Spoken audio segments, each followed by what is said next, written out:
Christopher Nolan की highly anticipated movie Oppenheimer की release date नजदीक आ रही है और हमारी एक्साइटमेंट उतनी ही बढ़ती जा रही है।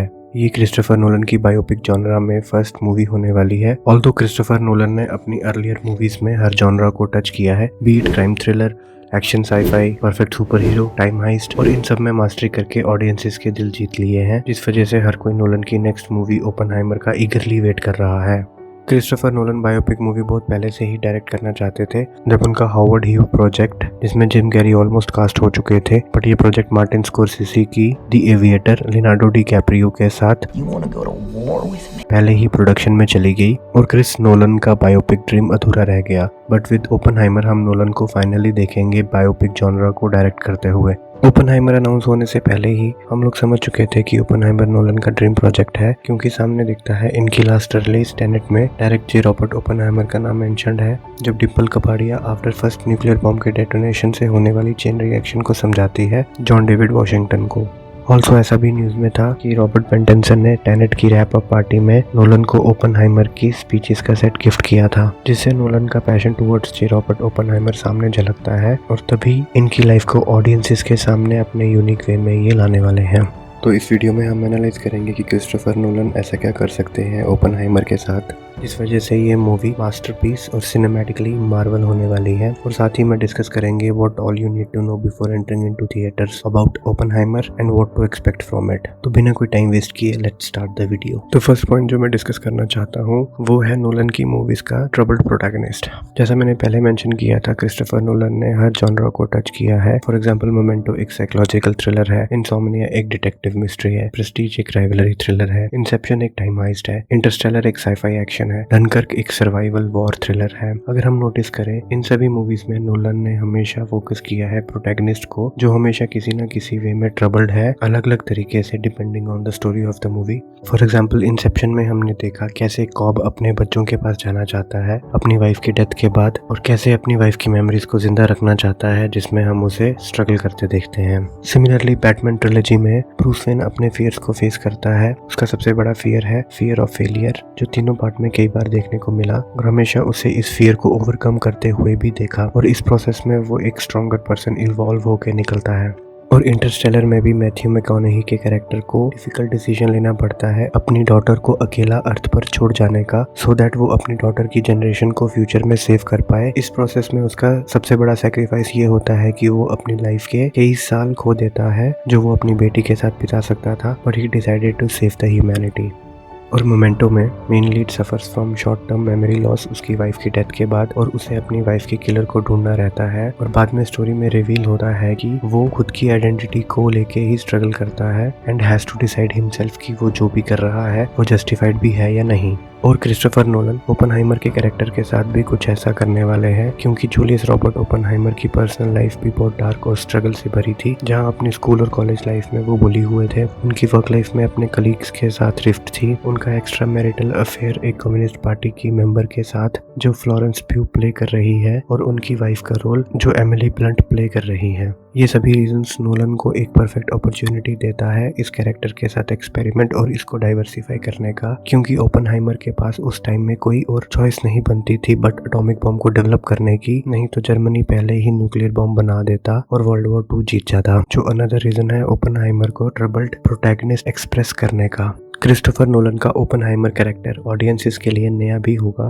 क्योंकि नोलन की पुरानी मूवीज के सारे मेन कैरेक्टर्स फिक्शनल थे, बट ओपनहाइमर एक ओरिजिनल कैरेक्टर है जिसको नोलन अपने हिसाब से अडेप्ट करके हमें दिखाने वाले हैं। तो श्योर ये बायोपिक जॉनरा में एक गेम चेंजिंग हो सकता है, और क्रिस्टोफर नोलन की डायरेक्शन और चिलियन मर्फी की एक्टिंग एज ओपनहाइमर पक्का इस बायोपिक कैरेक्टर को एक पावरफुल स्टैंडर्ड सेट कर देगा। नेक्स्ट पॉइंट जो मैं डिस्कस करना चाहता हूँ वो है टाइम। नोलन की मूवीज का नेक्स्ट यूनिक फीचर है टाइम। इंसेप्शन तो पूरी मूवी एक टाइम हाइस्ट थी। सिमिलरली इंटरस्टेलर भी स्पेस टाइम कंटिन्यूम पर बेस्ड थी। सिमिलर फीचर डनकर्क और टेनेट में भी देखने को मिलता है। मेरे हिसाब से डनकर्क और ओपनहाइमर में टाइम का यूज सिमिलर होने वाला है, क्योंकि डनकर्क नोलन की बाकी मूवी से वास्टली डिफरेंट थी। डनकर्क एक वर्ल्ड वॉर 2 इवेंट पर बेस्ड थी, जिसे देखकर ये समझ में आया कि जरूरी नहीं कि एक वॉर मूवी के लिए आपको वॉर के हर इवेंट को कवर करना करना जरूरी है। उस टाइम पर सोल्जर्स के लिए उनका सर्वाइवल ही इतना इम्पोर्टेंट था, ये जानने के बावजूद भी कि वो इस बैटल को जीत नहीं पाएंगे और उनका सर्वाइवल ही उनकी जीत है, ये हमने डनकर्क में देखा। नोलन की यूनिक स्टोरी टेलिंग और फिल्म मेकिंग ने डनकर्क के बीचेस से अराउंड 3 लाख सोल्जर्स के इवैक्यूएशंस को इतना इंटेंस और क्रीपिंग बना दिया था कि मजा ही आ गया था उसे थिएटर्स में देखने का। इस मूवी में भी टाइम का बहुत बड़ा रोल था, क्योंकि टाइम से पहले ही सोल्जर्स को बीचेस से भागना पड़ेगा, अदरवाइज जर्मनी के सोल्जर्स अपनी आर्टिलरी लेके ग्राउंड, एयर और सी सभी तरफ से उन्हें घेर कर मारने वाले थे। ये एक ट्रू इवेंट था, पर नोलन की अडेप्टेशन के थ्रू ये वर्ल्ड वॉर 2 का सिंगल इवेंट बहुत इंटरेस्टिंग बन गया, जब ग्राउंड पर 1 वीक की टाइमलाइन दिखती है, सी पर 1 दिन की टाइमलाइन और एयर में 1 घंटे की टाइमलाइन। हर एक सेगमेंट की डिक्रीजिंग टाइमलाइन सबको पजलिंग लगी मूवी देखते हुए, बट यही तो मूवी की ब्यूटी और जान थी। और ओपनहाइमर में भी हमें कुछ इस तरह का ही दिखने वाला है, जब प्रोजेक्ट ट्रिनिटी के दौरान ओपनहाइमर और उसकी टीम के पास न्यूक्लियर बॉम्ब बनाने की डेडलाइन होगी, नहीं तो अमेरिका से पहले जर्मनी न्यूक्लियर बॉम्ब को बना देगा। तो लेट्स सी नोलन इस मूवी में टाइम को किस तरह से अडेप्ट करते हैं, but sure it will be interesting to watch whatever surprise he brings for us. Next thing I want to bring into your kind notice is that black and white scenes जो हमने trailer में देखे, coloured scenes depict करते हैं Oppenheimer की early life और world war 2 के scenes during the development of atomic bomb, और black and white scenes depict करते हैं आफ्टर लाइफ ऑफ ओपनहाइमर, जब अमेरिका ने जापान के 2 शहरों नागासाकी और हिरोशिमा पर एटॉमिक बॉम्ब गिरा दिए और कई लोगों की मौत हो गई, जिसका जिम्मेदार ओपनहाइमर खुद को ही मानते हैं। तो चलो इनकी life before and after detonation of atomic bomb को थोड़ा डिटेल में डिस्कस कर लेते कि ये कहानी कब और कैसे शुरू हुई।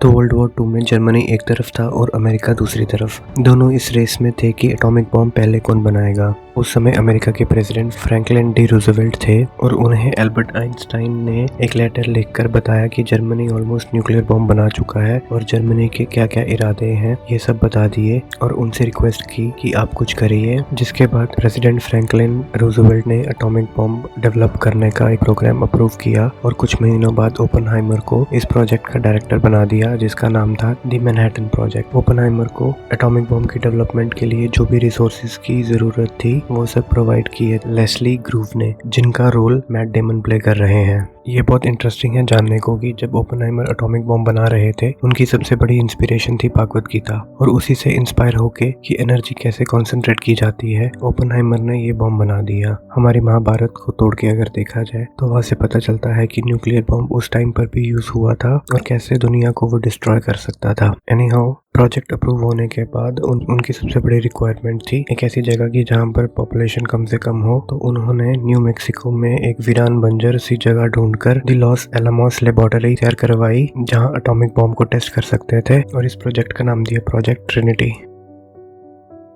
इन दी एंड अमेरिका, जिसके लिए ओपनहाइमर ने इतना सब किया, वही उनके अगेंस्ट चला गया जब ओपनहाइमर की कम्युनिस्ट विचारधारा सामने आई और FBI ने सीरीज ऑफ इन्वेस्टिगेशन शुरू करवा दिए उनके अगेंस्ट, जो हमें ट्रेलर में देखने को मिलता है। ब्लैक एंड व्हाइट सीन्स में वो नोलन ने ओपनहाइमर की कहानी रिप्रेजेंट की है after detonation of atomic bomb.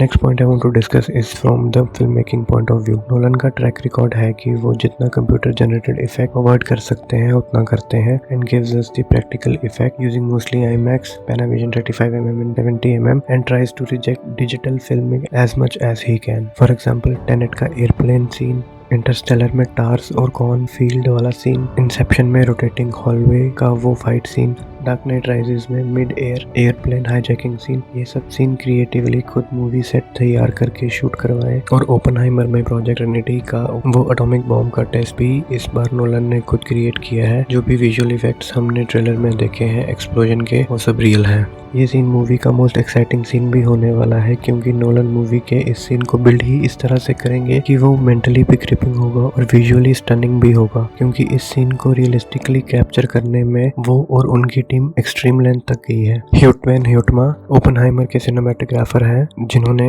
Nolan के साथ इंटरस्टेलर में पहले भी काम किया है। ये फर्स्ट टाइम है इस मूवी के लिए IMAX में black and white scenes shoot किए हैं, जो मोस्टली कोर्ट ट्रायल्स पर फोकस्ड होंगे। जेनिफर लेम इस मूवी की एडिटर हैं, जिन्होंने पहले नोलन के साथ टेनेट में काम किया है। इनकी फेमस मूवीज है हेरिडाइटरी। तो नो डाउट ये मूवी एक विजुअली फीस्ट टू आइज भी होने वाली है। तो ये थे सभी पॉइंट्स जो ओपनहाइमर को एक ग्रेट पोटेंशियल देते हैं to be one of the best movies again from Christopher Nolan. Nolan के पास अगेन एक ग्रेट चांस है हिस्ट्री को अपने तरीके से बताने का, और ओपनहाइमर की स्टोरी अपने आप में भी एक ट्रैजिक स्टोरी है जो लोगों के सामने आए कि during the creation of atomic bomb उनके दिमाग में क्या चल रहा था और क्या क्या इश्यूज उन्हें फेस करने को मिले। सो काफी एक्साइटिंग होगा नोलन को कम्प्लीटली डिफरेंट जॉनरा अटेम्प्ट करते हुए देखकर। I am pretty sure movie बहुत डिफरेंट होने वाली है, बट आई थिंक जो पॉइंट्स मैंने मेंशन किए हैं उनका कुछ ना कुछ एलिमेंट तो पक्का देखने को मिलेगा। क्रिस्टोफर नोलन की हर पुरानी मूवी अपने आप में एक स्टैंडर्ड है और वो इस बार भी ओपनहाइमर के साथ अपनी स्टैम्प जोड़ने वाले हैं। But the most I love about mister Nolan कि वो हमेशा जिस प्रोजेक्ट को कमिट करते हैं उसे बेस्ट बना के ऑडियंसेस के सामने ले आते हैं, और ओपनहाइमर को भी वो इतना स्पेशल बनाने वाले हैं। So this was my video discussing various points on what to expect from Oppenheimer, and I hope आपको ये वीडियो पसंद आया होगा। And for more such videos, subscribe to my channel and turn on your notifications. Till then, take care and thank you.